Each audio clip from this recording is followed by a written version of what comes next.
¿Soy el malo por no repartir con mis tíos la casa principal que mi abuelo me heredó tras cuidarlo solo durante 4 años en el hospital?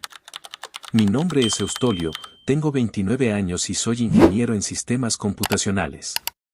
Hace exactamente 2 meses, mi abuelo paterno, Pantaleón, falleció a los 86 años debido a una falla multiorgánica derivada de complicaciones severas de insuficiencia renal y diabetes tipo 2.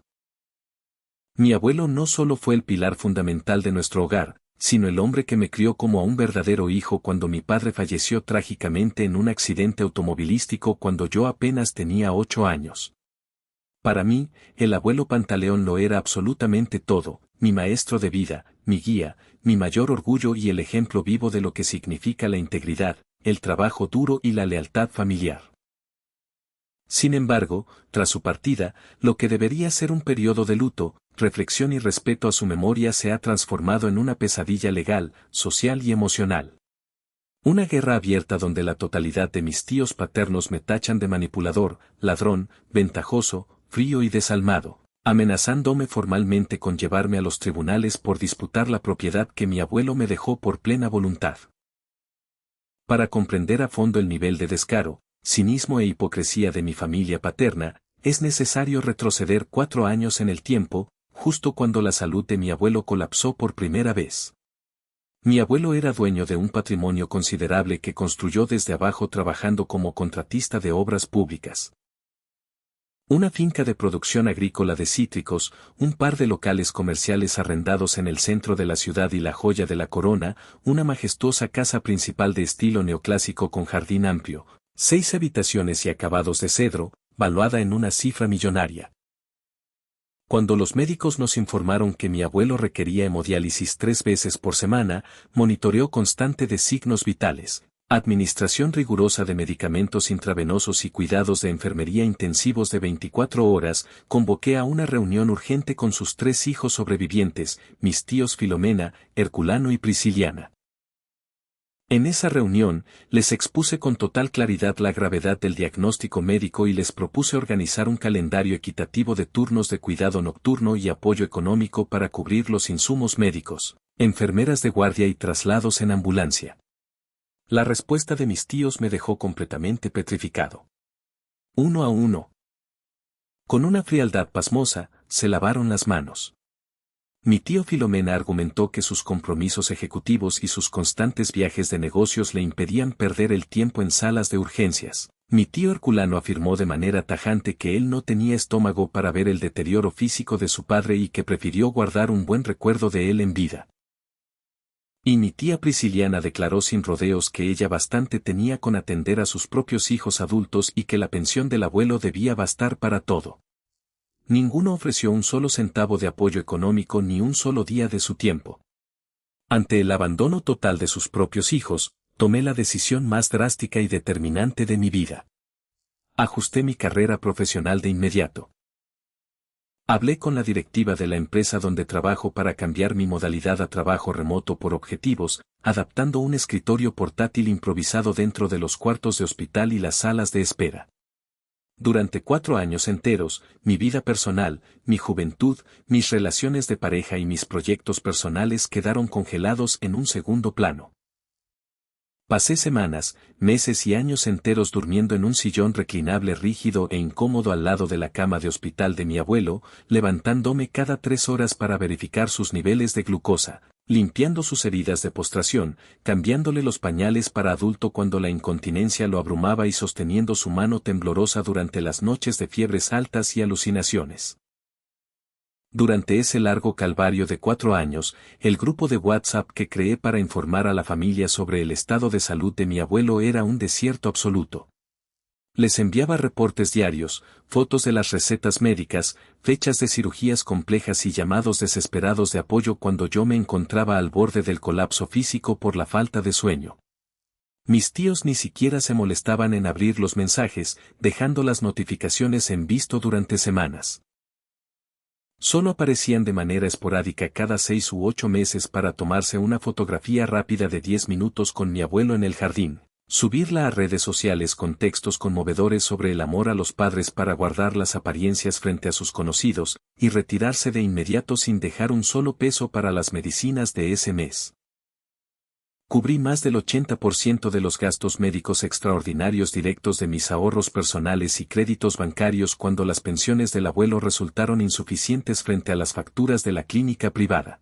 Cuando mi abuelo falleció pacíficamente sosteniendo mi mano en la habitación del hospital, fui yo quien cubrió los trámites de defunción, la preparación del cuerpo y la renta de la sala funeraria.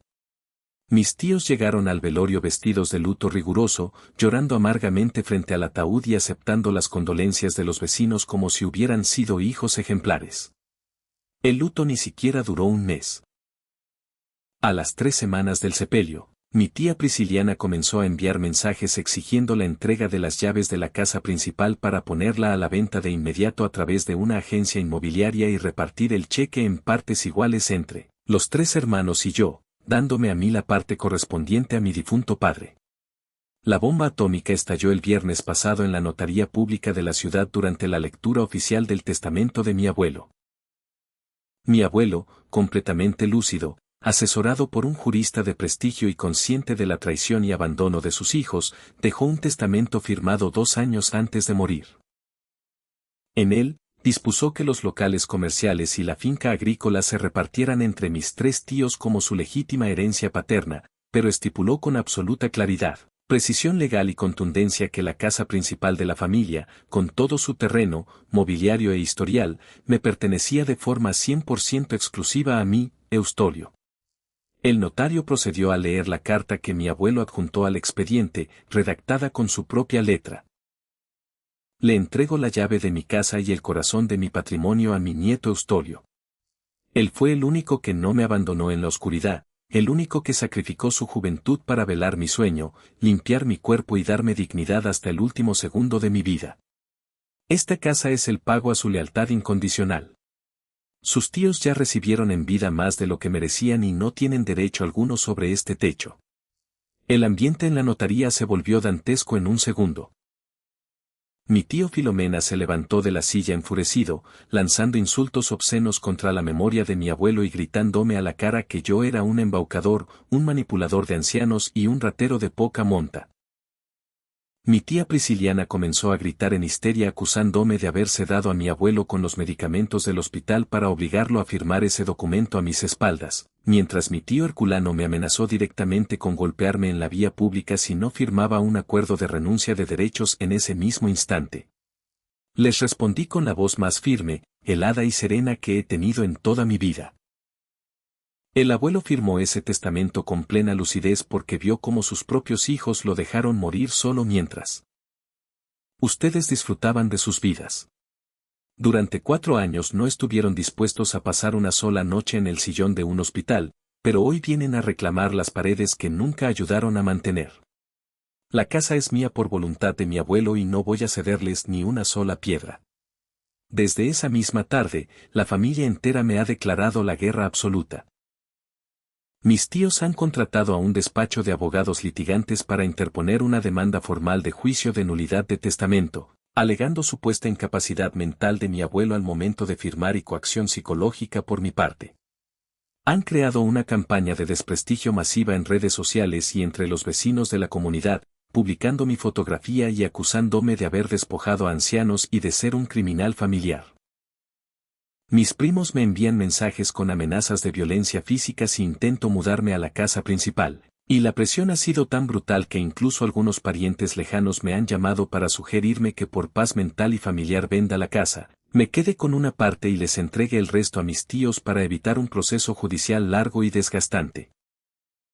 Actualmente, me encuentro en posesión legal de la propiedad, he cambiado los sistemas de acceso y he contratado a un abogado especialista en sucesiones para responder a la demanda de mis tíos con los expedientes médicos, las grabaciones de las cámaras del hospital y los testimonios de los doctores que acreditan la perfecta salud mental de mi abuelo hasta su último día. No pienso ceder ante el chantaje emocional ni ante la violencia de un grupo de buitres que solo recordaron a su padre cuando olieron la herencia. Pero el dolor de ver destruida la memoria de mi abuelo por la avaricia familiar es una carga pesada de llevar. Soy el malo por mantener mi postura inflexible, defender la última voluntad de mi abuelo y negarme rotundamente a repartir la casa principal con los tíos que lo abandonaron en su enfermedad. Fin de esta historia.